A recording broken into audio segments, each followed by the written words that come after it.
이 시간 다 같이 하나님의 말씀 여시겠습니다. 오늘 우리에게 주시는 말씀은 마가복음 4장 35절에서 41절까지의 말씀입니다. 제가 가진 성경으로는 신약 59면에 있습니다. 마가복음 4장 35절에서 41절의 말씀. 그날 저물 때에 제자들에게 이르시되 우리가 저편으로 건너가자 하시니 그들이 무리를 떠나 예수를 배에 계신 그대로 모시고 가매 다른 배들도 함께 하더니 큰 광풍이 일어나며 물결이 배에 부딪혀 들어와 배에 가득하게 되었더라. 예수께서는 고물에서 베개를 베고 주무시더니 제자들이 깨우며 이르되 선생이여 우리가 죽게 된 것을 돌보지 아니하시나이까 하니 예수께서 깨어 바람을 꾸짖으시며 바다더러 이르시되 잠잠하라 고요하라 하시니 바람이 그치고 아주 잔잔하여지더라. 이에 제자들에게 이르시되 어찌하여 이렇게 무서워하느냐 너희가 어찌 믿음이 없느냐 하시니 그들이 심히 두려워하여 서로 말하되 그가 누구이기에 바람과 바다도 순종하는가 하였더라. 아멘. 이주혁입니다. 여러분이 저희를 위해서, 저희 가정을 위해서 또 제 아내 강리아 선교사를 위해서 많이 기도해 주시고 애써 주시는 것을 많이 들었습니다. 그리고 얼마 전에 주셨던 그 특별 헌금도 잘 전달받았습니다. 너무나 감사하고 저희 입장에서는 정말 송구할 따름입니다. 저희가 항상 아내와 요즘 많이 떠오르는 단어입니다. 저희가 자격이 있는가, 이런 사랑과 은혜를 받을 자격이 있는가 자꾸 이제 되물어보게 되는 그런 상황이네요. 어쨌든 너무 감사드리고 또 한편으로는 인사를 드릴 자리가 생겨서 너무 또 감사하고 기쁩니다. 만나게 돼서 정말 반갑습니다.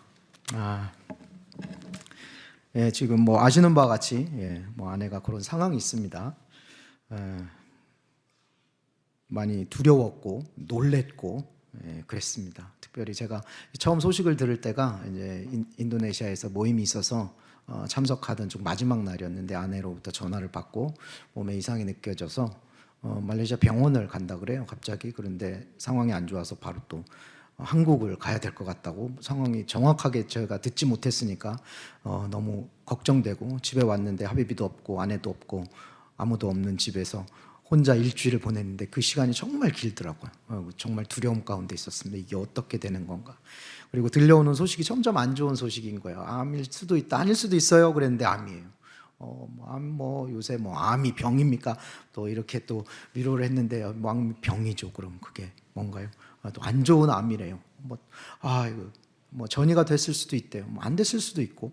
근데 전이가 됐대요. 이런 소식을 듣다 보니까 제가 목사지만 선교사지만 죄송하지만 부끄럽지만 걱정이 많이 됐습니다. 두려웠습니다. 그때 이 말씀이 떠올랐어요. 제가 1997년에 처음 선교지로 나가면서 하나님께 받았던 말씀입니다. 그 두려움 가운데 있던 그때에 하나님이 말씀을 통해서 위로해 주셨어요. 그리고 확신을 주셨어요. 그래서 지금까지 줄곧 가끔씩 이 말씀을 붙들고 또 힘을 얻고 하나님의 말씀으로 삼고 있습니다. 그런데 이 말씀에 하나님이 그러시는 것 같아요. 내가 정말 믿음이 있는 거야? 네가 정말 나를 믿고 있는 거야? 이런 질문을 자꾸 하시는 것 같더라고요. 그래서 말씀 속에 오늘 읽은 말씀은 정말로 유명한 말씀입니다. 잘 알고 계시고 그 주일학교 때도 많이 들었던 말씀이죠. 예수님께서 제자들과 같이 갈릴리를 항해하시다가 배를 띄웠는데 풍랑을 만난 사건, 그리고 그 풍랑을 잔잔케 하신 사건입니다. 그런데 하필이면 그때가 저물 때라는 거죠. 그날 저물 때에 배를 띄울 만한 때는 아닙니다. 모든 일을 마치고 일터에서 돌아와서 집에서 쉬고 이제 잠을 청하고 모든 일을 마쳐야 될 그때 왜 예수님은 제자들에게 배를 띄우라고 하셨는가? 그날 저물 때에. 제가 마음속에 그런 마음이 있었어요. 저희가 요르단에 있다가 이 말레이시아로 사역지로 옮기고 이 선교사들을 케어하는 이 사역을 한 게 3년 됐습니다. 올해로 이제 4년째 접어드는데요. 3년 정도 지나면서 사역이 안정적으로 확장되어지고 또 사람들에게 또 소문이 나고 인정받고 또 할 일이 많아지고 점점 바빠집니다. 그래서 너무 좀 힘든 부분이 있었어요. 육체적으로도 지치고 웬 선교사들이 문제가 그렇게 많은지 연락을 옵니다. 그러면 막 상담하고 안에 디브리핑하고 막 이런 걸 하잖아요. 그래서 많이 지친 부분이 있었지만 우리 1년 한번 빡세게 달려보고 내년에 한 6개월 우리 잠깐 쉬자 그러고 얘기를 하고 우리 리더에게 허락까지 받고 그래 1년 한번 열심히 달려봅시다 하던 상황에서 갑자기 이 상황이 된 거예요. 왜 하필이면 이때? 그런 질문이 드는 거예요. 제가 열심히 하려고 그랬는데 한창 잘 되던 이때 정말 도움이 필요한 선교사들이 있고 그들이 우리를 필요로 하는데 왜 이런 상황이 됐을까? 그런데 예수님께서 제자들에게 말씀하시죠. 우리가 저편으로 건너가자. 누가 말씀하신 거예요? 예수님이 말씀하신 거죠. 예수님이 제자들에게 배를 띄우라고 요청하신 거예요. 제자들이 띄운 게 아니라 예수님이 띄운 거예요. 예수님이 원하셨어요. 제자들이 원해서 시작한 여정이 아니라 예수님이 원하셔서 계획 가운데 예수님이 진행하신 거죠. 그래서 저물 때건 해가 뜰 때건 상관없이 예수님이 원하시니까 배를 띄워야 돼요. 가려면 가고 서라면 서고 우리는 그 말씀에 순종하는 것뿐이에요. 이유를 몰라요.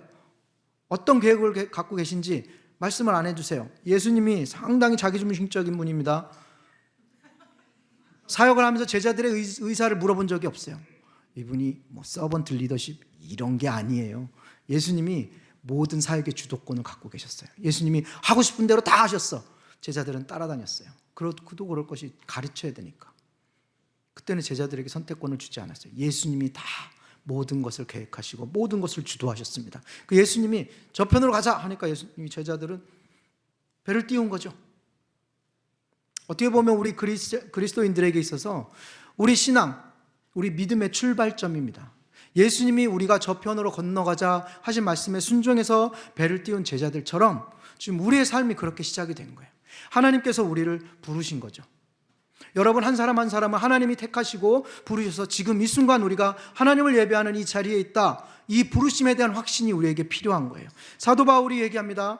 하나님의 뜻으로 말미암아 그리스도 예수의 종, 하나님의 사도된 바울은, 이게 사도 바울의 서신서의 거의 대부분의 2개 정도를 제외하고 대부분의 그의 서신서의 시작점이 이 같은 표현이에요. 하나님의 뜻으로 말미암아 그리스도 예수의 사도된 바울은, 그러니까 우리가 사도 바울의 생을 압니다. 그의 삶을 알아요. 그가 얼마나 어려운 시간들을 감내해냈는지, 그의 고난의 여정들을 알아요. 사역을 하고 하나님께 부름을 받고 하나님께 순종한 삶이었지만 우리가 볼 때 그의 삶은 정말로 나는 저런 삶 살고 싶지 않아 라고 할 정도로 고통의 연속이었어요. 고난의 연속이었어요. 매맞고 옥에 갇히고 그리고 결국은 죽임을 당하죠. 이 고난의 여정을 갈 수 있는 힘이 어디 있었는가, 원동력이 무엇인가 라고 물어볼 때 그가 그럴 만한 성품을 가지고 열정의 사람이었다라고 얘기할 수도 있겠지만, 중요한 것은 하나님께서 부르신 그 부르심을 확신하고 그것을 쫓아갔기 때문에 가능하지 않았나. 내가 원했으면 내가 하기 싫으면 그만하면 될 거 아닙니까? 그렇죠? 내가 이 교회에 내가 원해서 왔어. 그럼 내가 가기 싫으면 안 가도 돼.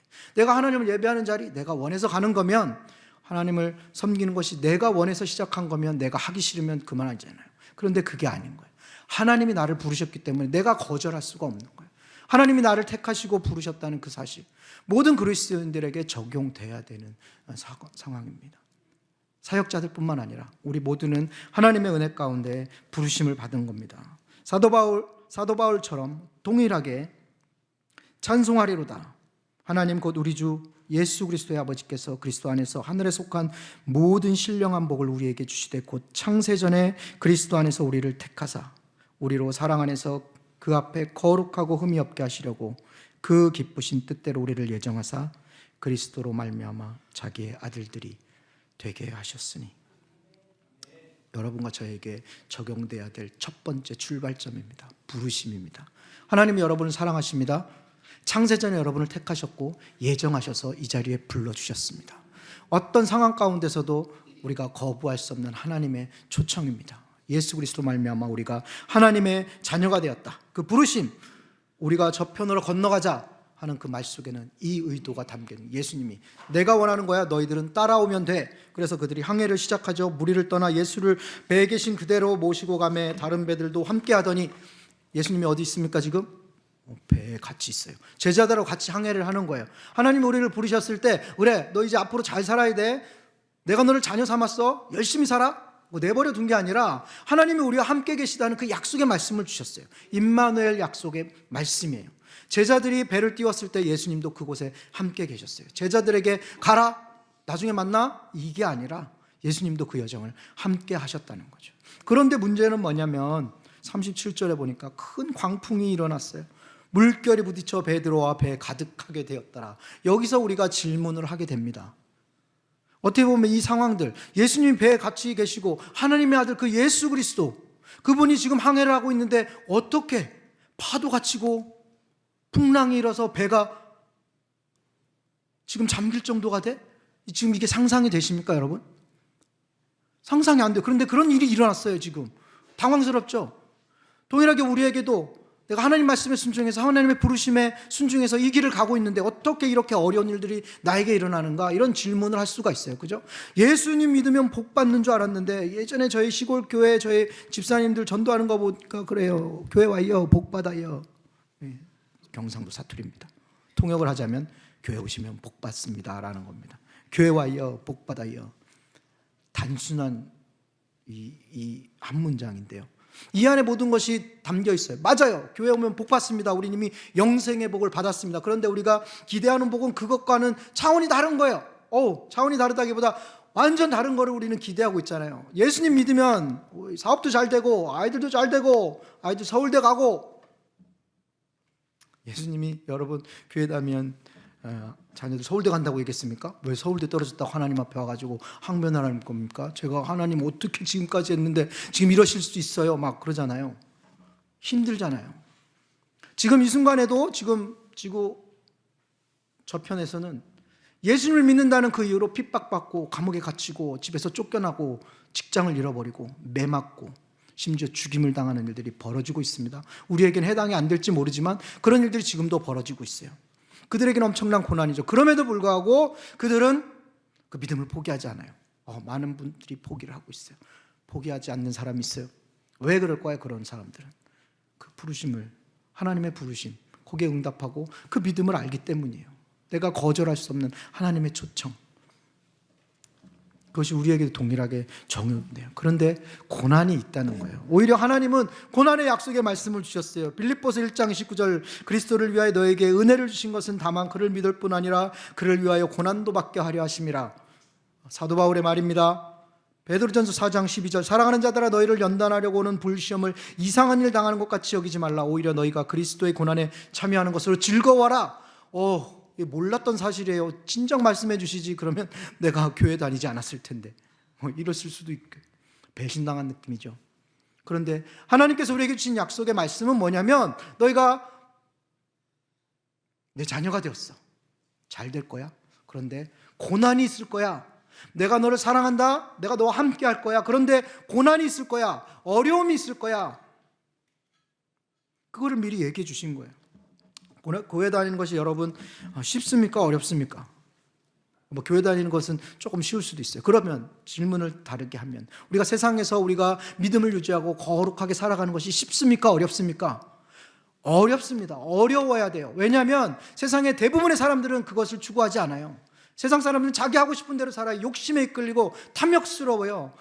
하나님과 아무런 관계가 없고 하나님을 알지도 못해요. 죄악 가운데 살아가는 그들 틈에서 우리가 거룩하게 살아가기는 정말 쉽지 않다는 거예요. 쉽다 하면 한번 생각해 보셔야 돼요. 여러분, 나는 왜 쉬울까? 한번 생각해 보셔야 돼요. 교회 다니는 거 어렵습니다. 지금도 여러분 많은 포기를 하신 거예요. 날씨 좋은데 놀러 갈 수 있는데 여기 와갖고 계시잖아요. 이 어두컴컴한 밝아요. 여기에 와갖고 예수님 하나님께 예배 드리는 이 예배의 자리에 있다는 게 포기를 한 거예요. 그런데 그것보다 더 어떻게 보면 우리는 교회 다닌다는 이유로 내 믿음을 근거로 사람들에게 조롱받고 비웃음을, 손가락질을 당하잖아요. 그걸 우리가 감내하는 거예요. 우리가 물리적인 핍박은 없지만 적어도 사람들에게서 오는 이 정신적인 공격들이 엄청 많은 거예요. 심적인 공격들이 내 자존감을 갉아먹어요. 이 사람들이 정말 내가 이거 바르게 하고 있는 것일까? 아이고 교회 다녀서 뭐예요? 밥이 나와요? 떡이 나와요? 교회 가면 밥 줘요? 밥 줍니다. 교회 오면 안 와봤으니까 그런 소리 하는 거예요. 밥 주잖아요. 한번 와보세요. 초대를 하는 거죠. 이 사람들은 모르는 거예요. 그러니까 이런 이상한 소리를 우리에게 하는 거죠. 그런 소리로 우리에게 상처를 주는 거예요. 그걸 가지고 우리는 힘들어해요. 자괴감에 빠지죠. 정말 하나님 믿는다고 내가 헌신하고 이렇게 했는데 왜 나는 사람들에게 손가락질 받고 내 일은 왜 이렇게 잘 되지 않고 왜 옛날보다 더 어려워질까라고 얘기하는 거예요. 쉽지 않은 삶입니다. 믿음의 삶이. 하나님의 부르심에 순종했지만 그에 따른 대가가 편안하고 즐거운 삶이 아닙니다. 그렇지만 하나님께서 우리에게 기쁨을 주시고 평안을 주십니다. 제자들이 이 광풍이 일어나는 이 상황을 예측하지 못했을까요? 몰랐을까요? 제가 생각하기에는 알았을 것 같아요. 제자들이. 또 하려니까 제가 적응이 안 되네요. 방금 전에 설교 한번 하고 또 하려니까 처음 하는 것처럼 하라 그랬는데, 제자들 중에 어부가 몇 명입니까? 로마 애들은 넘어와요. 주일학교 때 배우잖아요. 4명이잖아요. 4명. 베드로, 안드레, 야고보, 요한. 어부들이었어요. 갈릴리에서 자랐어요. 거기서 뱃사람으로 잔뼈가 굵은 사람들이에요. 그런데 지금 성서학자들이 얘기합니다. 지금도 갈릴리에서는 밤에 저녁 때 되면 돌풍이 불어요. 지형적 특성상 옆에 골란고원이 있어요. 언덕이 있어요. 갈릴리는 마이너스 200m 정도의 위치에 있어요. 그러니까는 이 낮은 위치에서 사방에 이 높은 지형의 산들이 나중에 이 기온의 변화로 인해서 돌풍을 일으킨다는 거예요. 그래서 수시로 돌풍이 분대요. 지금도 조심해야 되는데요. 밤에 항해하면 안 됩니다. 그런데 예수님이 저물 때에 배를 띄우라고 하시잖아요. 그 베드로가 어떻게 했을 것 같아요? 또 우리 예수님 목수야, 아무것도 몰라. 지금 배 띄우면 안 되는데, 그렇게 마음에 생각했을 수 있어요. 다른 어부들도 알았을 것 같아요. 베드로, 안드레, 요한, 야고보 이 4명이 딱 힘을 모았어요. 분명히 무슨 일 생긴다 대비하고 있어. 가다가 무슨 일 생기면 너 이거에 임무 부여를 합니다. 그리고 다른 제자들도 부릅니다. 당황하지 마. 좀 있다가 풍랑이 올 수도 있어. 준비를 했을 것 같아요. 그런데 아니나 다를까 항해를 시작하자마자 좀 이따 바람이 붑니다. 풍랑이 일기 시작합니다. 그리고 파도가 점점 거세집니다. 베드로는 의기양양해서 어떻게 그렇게 얘기했을 수 있어요? 근데 봤지, 내가 아까 얘기했잖아. 준비해. 아까 시킨 대로 다 하는 거야. 각자의 자리에서 자기 맡은 역할들을 합니다. 상황을 수습하려고 노력하는 거죠. 힘든 그 항해를 지금 계속 이어가고 있는 거예요. 그런데 파도가 계속 점점 더 심해집니다. 위급한 상황이에요. 이거 상황이 잘 안 되는데, 옛날엔 이 정도면 됐는데 오늘은 좀 심해졌어요. 파도가 더 높아졌어요. 온갖 방법을 다 동원해서 상황을 수습하려고 하는 거죠. 그런데 중과부적이에요. 힘든 거예요. 안 되는 거예요. 예전엔 이 정도면 됐는데 왜 안 될까? 최선을 다해서 자기들이 방법을 찾고 시도를 했지만 자기 능력 바뀐 거예요. 어쩔 수가 없어요. 바람이 점점 거세지고 풍랑이 거세지니까 배 위로 파도가 물려 들어옵니다. 배가 가라앉을 위기에 있어요. 제자들이 당황했겠죠. 모든 힘과 능력을 발휘해서 상황을 수습하려고 하는데 안 되는 거예요. 우리가 고난과 어려운 상황들을 대처하는 방법들이 이렇습니다. 우리가 할 수 있는 모든 방법을 동원해요. 내가 할 수 있을 것 같아요. 옛날엔 됐어. 옛날에 이거 다 하던 거야. 걱정하지 마. 내가 다 알아서 할게. 근데 알아서 안 돼. 어쩔 때는 이게 생각했던 방법대로 안 되잖아요. 그러니까 이 제자들이 바로 그 상황인 거죠. 하다 안 되니까 나중에 다 죽게 생긴 그때 예수님을 보게 됩니다. 예수님이 있었지. 예수님 보니까 주무시고 계셔. 아니 예수님 어떻게 지금 이 상황에서 잠이 오십니까? 지금 우리 다 죽게 됐어요. 이 말은 뭐냐면 우리 죽을 거고요. 예수님도 죽을 상황이에요. 정신 차리세요. 지금 이러고 계시면 안 돼요 라고 얘기하는 거예요. 제자들이 하다 안 되니까 예수님을 찾는 거예요. 예수님이 언제부터 여기 계셨어요? 처음부터 예수님은 배에 있었어요. 그런데 제자들은 예수님 거기 계신 걸 인식조차 하지 않았어요. 어려운 상황이 오니까 그걸 해결하려고 노력했는데 예수님은 뒷전인 거예요. 하나님께서 우리에게 주신 약속을 우리가 기억해야 될 이유가 바로 여기 있습니다. 순간순간 하나님의 약속의 말씀은 그렇습니다. 너희가 내게 와서 기도하면 내가 너희를 들을 것이요 너희가 간절히 나를 찾으면 나를 만나리라. 내가 너희 기도를 들을 거야. 응답할 거야. 내가 너희와 항상 함께 할 거야 라는 그 약속의 말씀 우리는 수시로 잊고 있다는 사실이죠. 그리고 모든 일들을 내가 처리하려고 하는 거예요. 하나님이 정말로 나의 삶의 인생의 주인입니까? 예수님이 나의 삶을 간섭하고 계십니까? 여러분의 삶은 어떻습니까? 하나님이 어디에 계십니까? 예수님이 어디에 계십니까? 이렇게 해놓고 결국은 하나님을 탓하는 거죠. 하나님 어떻게 이러실 수 있어요? 저한테 어떻게 이러세요? 제가 어떻게 하나님을 섬기는지 잘 아시잖아요. 그런데 저한테 이러실 수 있어요? 네, 그러실 수 있습니다. 그러실 수 있어요. 그러니까 우리 생각에는 안 될 것 같죠. 근데 이렇게 물어보면 안 되는 거예요. 하나님 앞에. 그럼 어떻게 물어봐야 되느냐? 요 뒤에 나옵니다. 동일하게 예수님께서 그 상황에서 제자들의 얘기를 듣고 고물에서 베개를 베고 주무시고 계셨어요. 그리고 제자들의 요청사항을 들었어요. 그리고 예수님이 일어나셨어요. 그리고 잠잠하라, 고요하라 한마디 하시니까 바다가 잔잔해졌어요. 엄청난 기적의 역사죠. 여기서 저는 예수님이 이거를 의도하신 거 아닌가 하는 생각이 들어요. 생각을 해봅니다. 예수님 모르셨을까요? 제자들이 알고 있는 그 사실을, 자연의 그런 법칙들을 예수님이 모르고 계셨을까요? 예수님이 천지 만물을 다스리시는 분 아닙니까? 근데 예수님이 아셨을 거예요. 저물 때 배 타고 항해하다가는 폭풍이 있을 수 있다라는, 풍랑을 만날 수도 있다는 사실을 예수님도 아셨을 거예요. 그런데 예수님이 그걸 의도하시고 가셔서 이 풍랑을 만나게 하시고 제자들에게 예수님께서 이 바람과 바다를 다스리는 권세가 있다는 것을 알게 하신 거예요. 제자들에게 경험케 하신 거죠. 의도대로, 의도적으로. 우리 고난 가운데 하나님께서는 우리가 어떻게 반응하는지 보고 계시는 것 같아요. 하나님이 일하실 것을 우리가 기대하고 우리가 하나님께 맡기고 하나님 도우심을 구한다면 하나님께서 일하시죠. 하나님께서 간섭하시죠. 그 방법이 내가 기대했던 것과는 다른 방법일 수 있어요. 다른 때일 수는 있어요. 그렇지만 분명한 사실은 하나님께서 우리 기도를 들으시고 우리의 간구에 응답하신다는 사실이시죠. 고난당한 것이 내게 유익이라. 이로 인하여 내가 주의 윤례를 배우게 되었나이다. 이 고난을 통해서 우리가 하나님의 뜻을 발견하게 된다는 거예요. 어떻게 보면은 하나님 좀 짓궂으신 분 같아요. 그죠? 이렇게 안 하고 고난 없이 그냥 좋게 하면 좋을 텐데, 그죠? 저희 애가 왜 하나님 그러면 어려움을 주냐는 그런 질문을 했습니다. 근데 할 말이 없는 거예요. 할 말이 없는 거예요. 왜 주실까?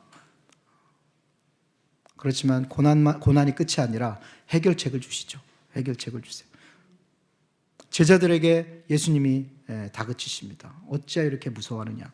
너희가 어찌 믿음이 없느냐?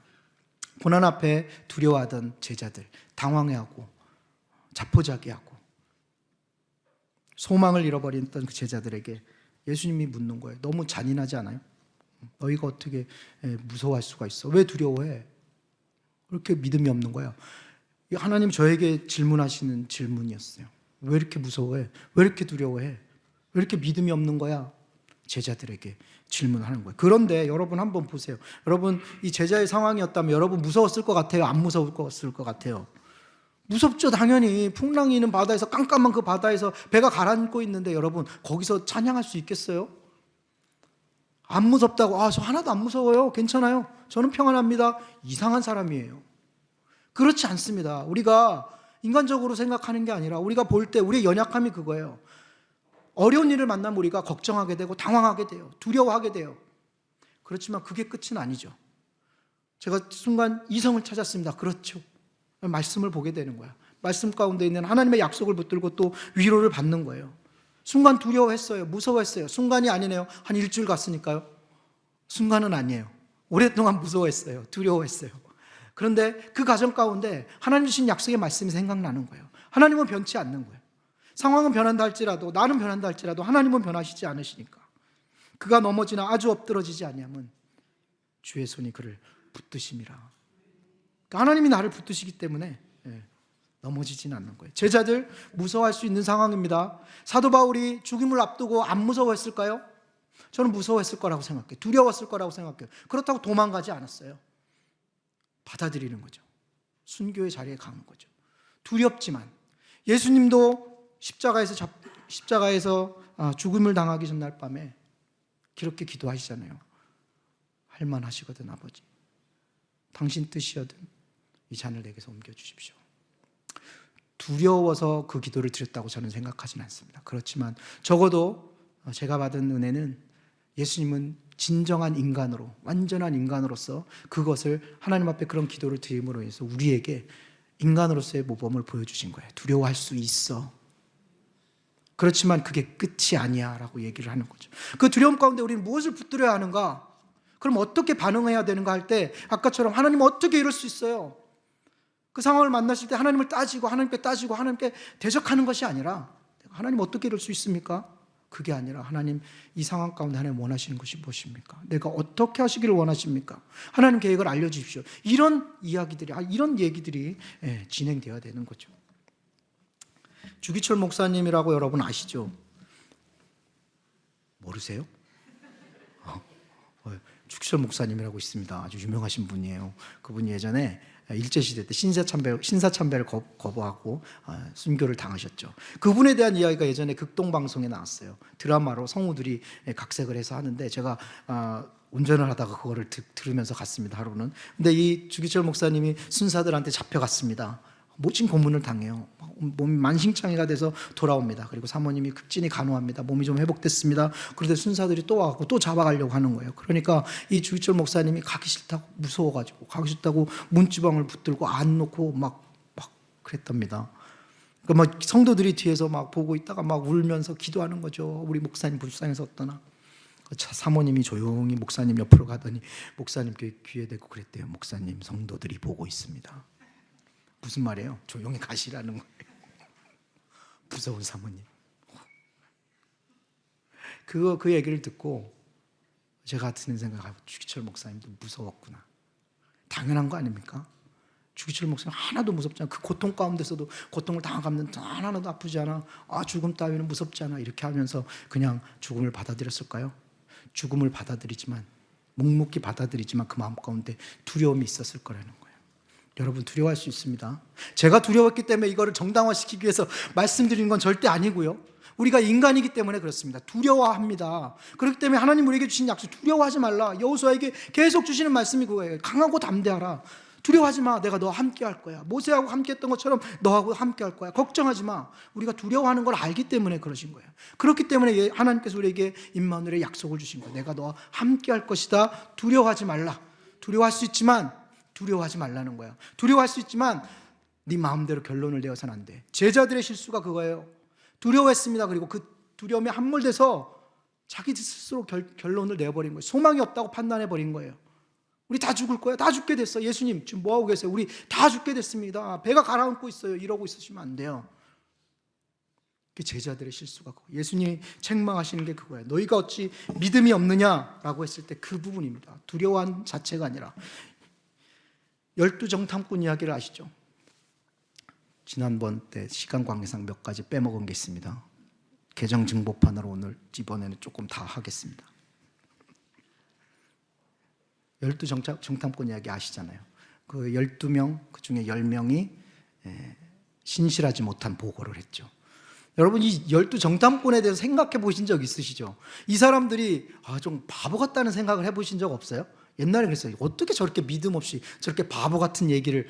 그런데 이 사람들이요, 보통 사람들이 아니에요. 여러분 혹시 옛날에 학교 다닐 때 전교 1등 한번 해보신 분 있으세요? 아무도 안 계시잖아요.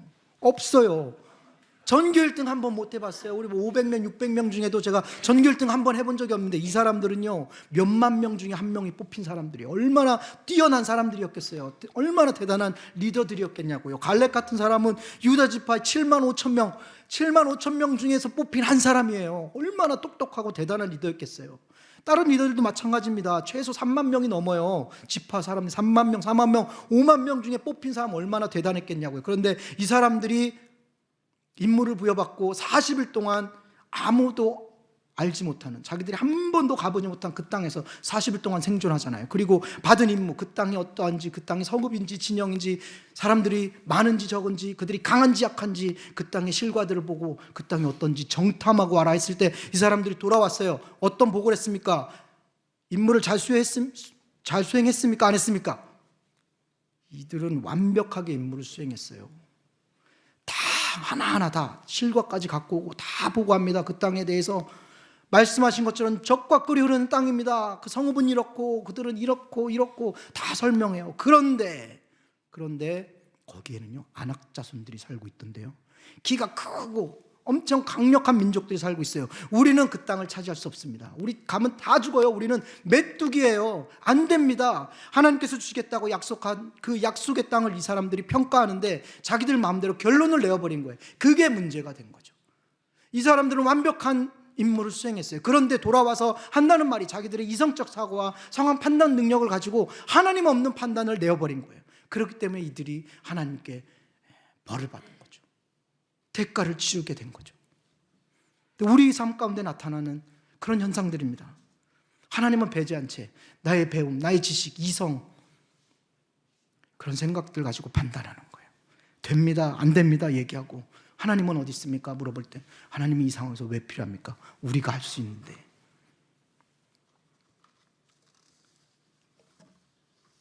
제자들의 실수입니다. 제자들의 잘못입니다.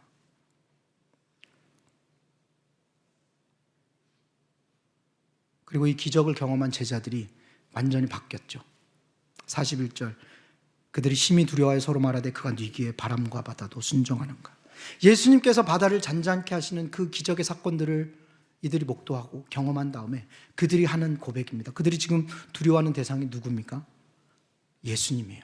그전에는 환경을 보고 자신들이 처한 그 환경 때문에 무서워서 두려움에 떨었다면, 지금은 이들은 그 기적의 역사를 맛본 다음에 예수님을 바라보고 두려워 떠는 거예요. 아니 도대체 이분이 어떤 분이신데 바람과 바다도 순종하는가. 우리가 두려워해야 될 대상이 바로 예수님, 하나님이라는 거예요. 그런데 우리는 하나님을 두려워하지 않고 내 마음대로 와서 하나님께 따지죠. 하나님을 교정하죠. 하나님 어떻게 이러실 수 있어요? 하나님 이러시면 안 돼요. 이렇게 하셔야 돼요. 나에게 이렇게 이런 걸 주셔야 돼요. 하나님을 교정합니다. 전능하신 하나님 앞에 나와서 우리가 미물, 진짜 먼지보다 못한 우리가 절대 주제자이신 하나님께 이런 말을 하는 거예요. 우리가 하나님을 두려워해야 됩니다. 하나님을 경외해야 돼요. 하나님 앞에 나올 때 그 두려움을 가지고 경외함을 가지고 나와야 되는 거예요. 그런데 우리가 죄악된 모습으로 나오면서도 떳떳하게 나와서 하나님을 찬양한다고 손들고 찬양하고 하나님께 예배한다고 하면서도 아무런 감동도 없고 하나님께서 말씀하신 말씀을 귀를 닫아버리고 변화되고자 하는 그런 마음조차 없어요. 심각한 죄죠. 옛날 같으면 제사장들이 죄를 짓고 지성죄에 들어갔다 그대로 급사하는 거죠.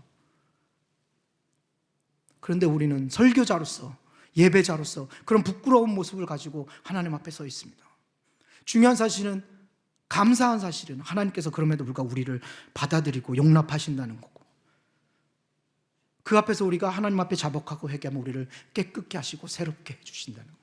그 은혜로 다시 한번 우리가 정결케 된다는 사실입니다. 그것이 은혜입니다.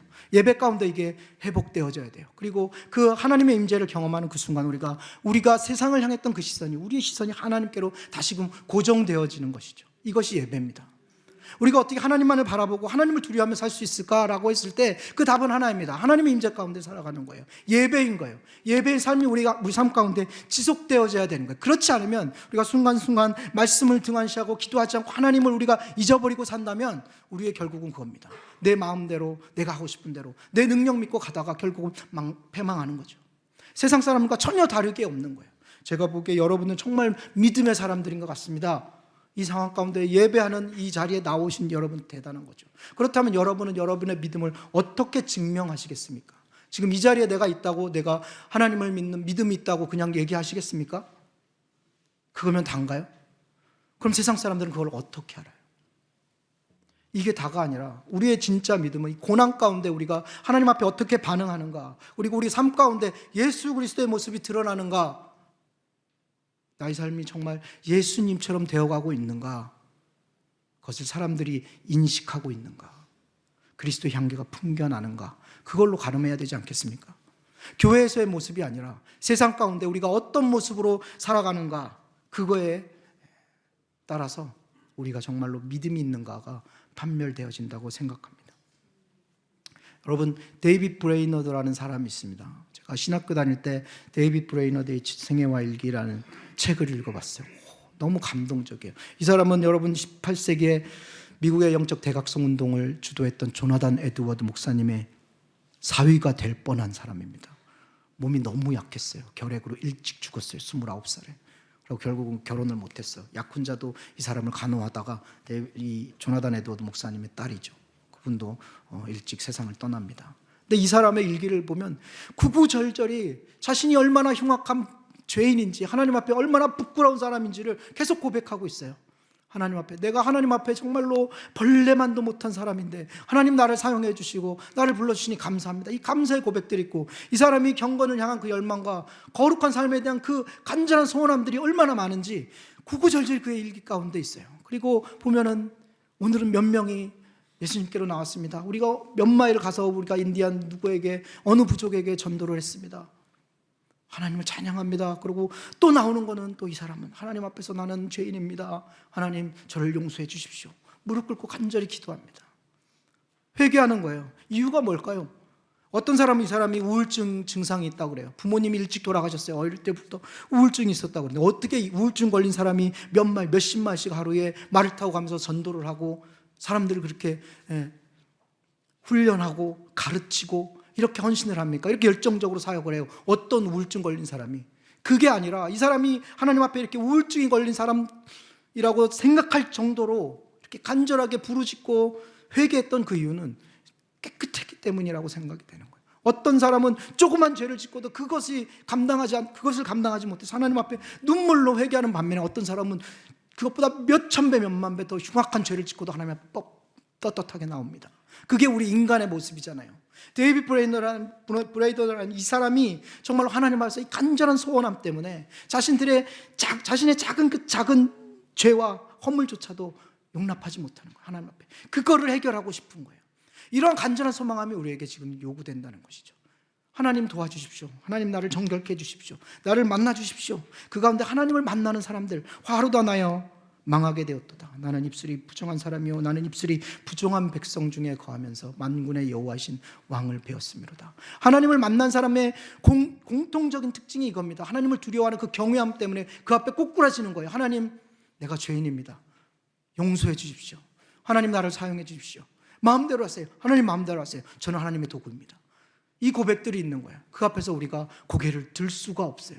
데이비드 브레이너드라는 이 사람은 날마다 하나님을 만났고 날마다 하나님의 인재 가운데 있었기 때문에 자기가 살면서 지은 그 하루에 짓는 그 작은 그 잘못조차도 하나님 앞에 그걸 들고 나갈 수밖에 없었던 거죠. 그것보다 더 악하고 흉악한 저의 모습이 있습니다. 그런데 하나님 앞에 그렇게 나아가지 못해요. 이렇게 살면서 우리는 하나님 앞에 요구하는 거예요. 하나님, 어떻게 이럴 수 있어요? 어떻게 제가 이런 고난을 당할 수 있습니까? 제가 이렇게 했으면 하나님 이만큼 주셔야 되잖아요. 하나님과 딜을 하죠. 하나님께서 이미 우리에게 주신 그 영생의 은혜가 있음에도 불구하고 제가 요르단에 있을 때 사역의 열매를 얻기가 쉽지 않습니다. 대부분 그래요. 교회도 힘들어요. 무슬림 땅에서 사역의 열매가 없어요. 몇 년 동안 이분들이 전도해도 아무런 열매가 없으니까 어떤 선교사님이 그래요. 아니, 하나님은 사도 바울에게는 이런 많은 교회를 개척하고 이런 열매를 주시면서 왜 우리에게는 아무런 열매가 없습니까? 하나님 너무한 거 아니에요? 라고 얘기를 하는 거예요. 그때 선교사 몇 명 모였을 때, 선교사님, 그런 열매 원하시면 사도 바울처럼 사셔야 되겠네요. 그분이 매 맞고 감옥에 갇히고 결국은 순교당하는데 준비됐습니까? 라고 묻고 싶은데 얘기를 못했어요. 연세가 드신 분이었어요. 근데 우리가 그렇다니까요. 내가 하나님께 드린 작은 거, 그걸 침소봉대해서 엄청나게 대단한 거라고 얘기하면서 하나님께 이만한 거를 받으려고 해요. 그걸 기대해요. 그거 안 주시면 하나님은 화내요. 하나님은 어떻게 이럴 수 있어요? 이 사람은 이렇게 잘 되고 이렇게 복을 받았는데 아브라함은 이렇게 복을 주면서 왜 저한테는 그런 복을 주시지 않습니까? 하나님이 거꾸로 물으신다면 내가 왜 너한테 그런 복을 줘야 돼? 물어보면 여러분 뭐라고 답하시겠냐고요.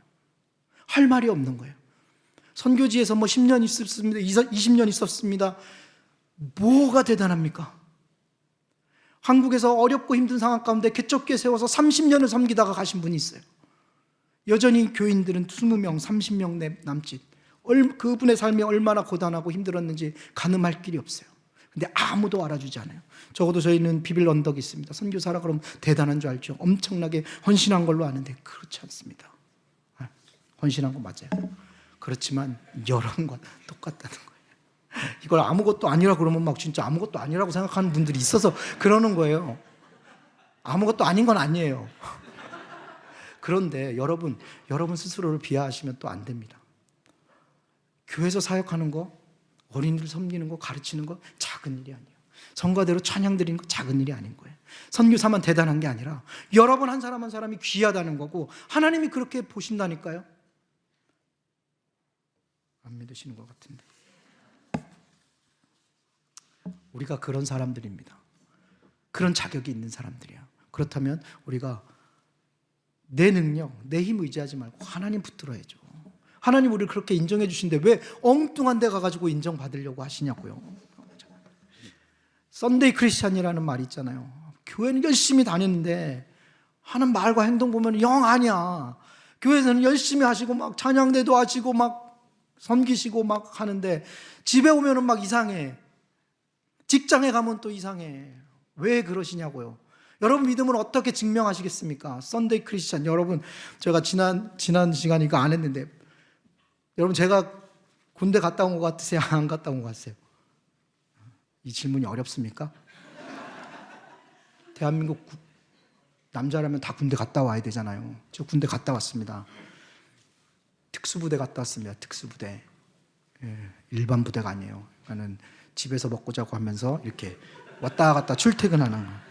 그것도 그때 당시에는 1년 6개월이었는데 저는 인텐시브 코스로 6개월 만에 끝냈어요.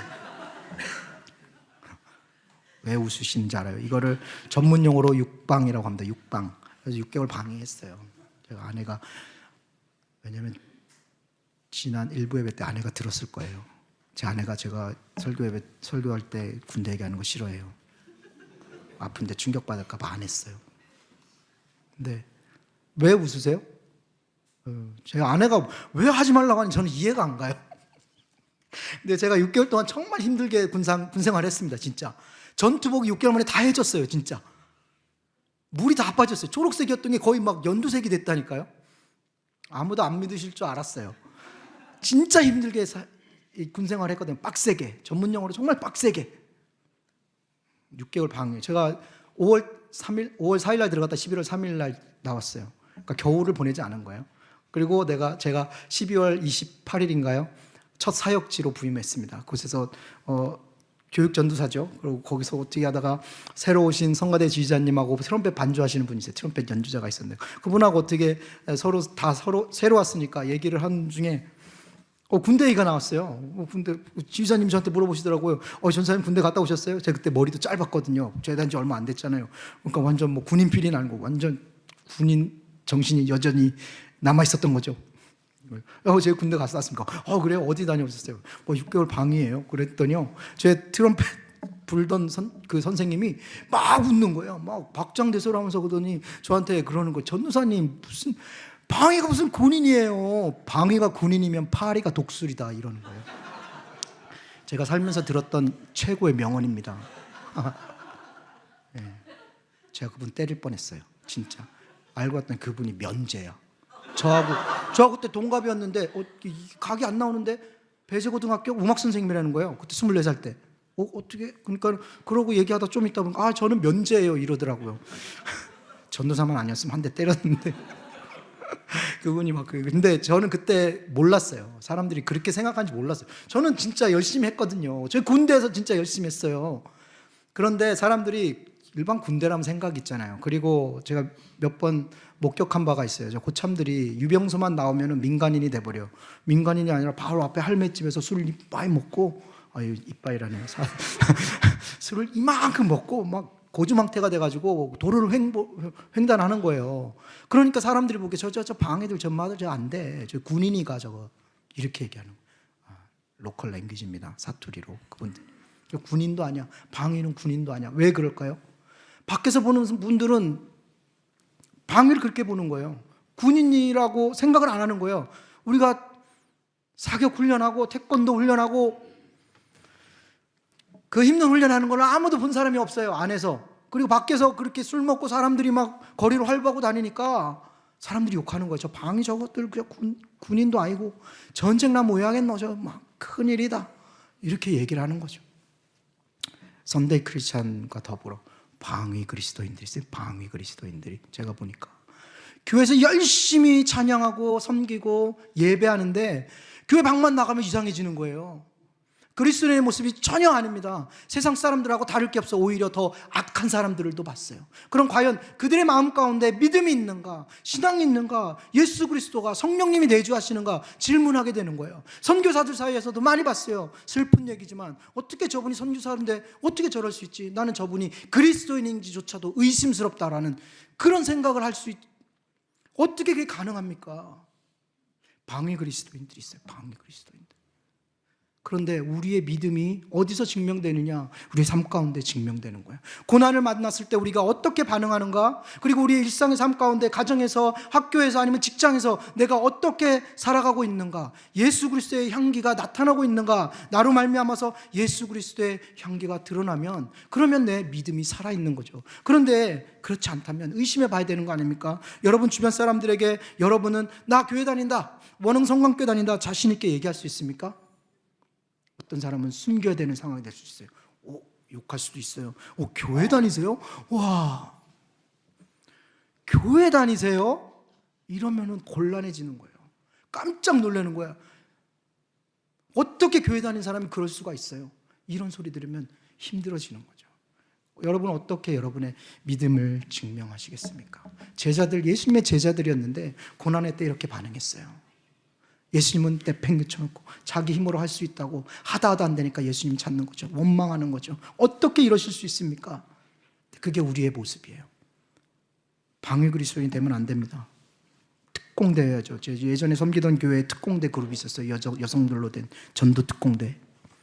전도 방위라고 하잖아요. 전도 특공대라고요. 말도 멋있잖아요. 하나님 앞에 그렇게 살아가야죠. 어디 내다 놔도 일당백. 이 사람만 오면은 사람들이 다 쓰러져. 그냥 아무 말도 못해. 불신자들이 떠나가고 불신자들이 예수님께 나오고, 그런 일들이 우리 삶 가운데 있어야 되지 않겠습니까?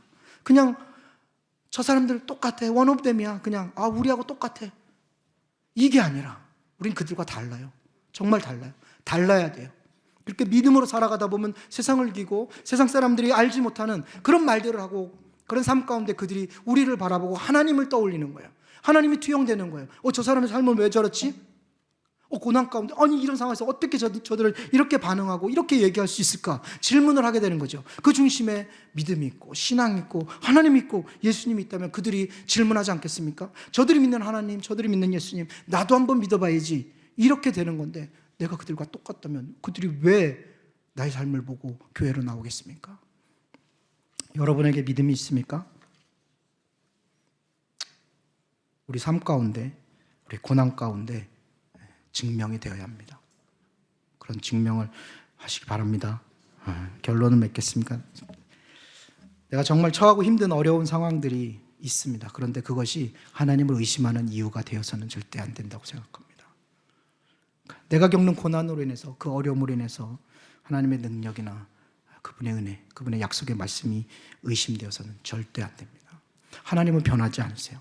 내가 어떤 상황에 있다 할지라도 하나님은 그냥 거기에 계시는 신실하신 하나님이십니다. 고난의 때야말로 우리의 믿음을 시험할 수 있는 기간입니다. 하나님 앞에 더 나아갈 수 있는 기회이고요. 우리의 믿음이 삶을 통해 드러나고 증명되어져야 합니다.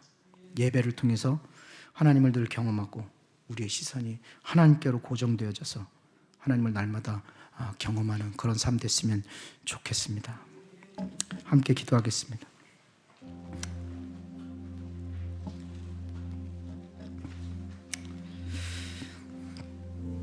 하나님 아버지, 우리를 택하시고 자녀 삼아주셔서 감사합니다.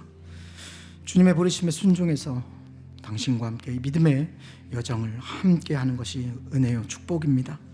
우리의 삶 가운데 우리가 받는 주님의 은혜와 사랑이 정말로 우리 삶을 통해 증거될 수 있도록 하나님 인도해 주옵소서.